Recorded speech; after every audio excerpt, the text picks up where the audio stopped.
सरकारने ही गोष्ट गांभीर्याने घेतली असती तर यापूर्वीच अनेक जे जीव गेलेले आहेत ते वाचले असते.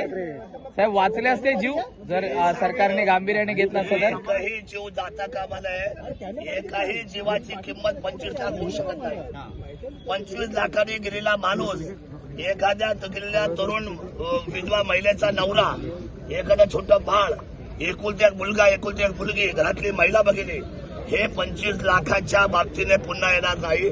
25 लाख देण्यापेक्षा सरसकट हे बिबट्या उचलून आतमध्ये टाकाने त्यांचे पालन पोषण सरकारने करा. ती जबाबदारी वाईल्ड लाईफची सुद्धा आहे.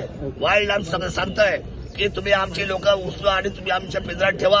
आम्ही 100% त्यांना अन्न धान्य खाणं पिणं आम्ही त्यांचा पाहू, त्याचा खर्च आम्ही घेऊ, त्याचा मेंटेनन्स आम्ही सांभाळू.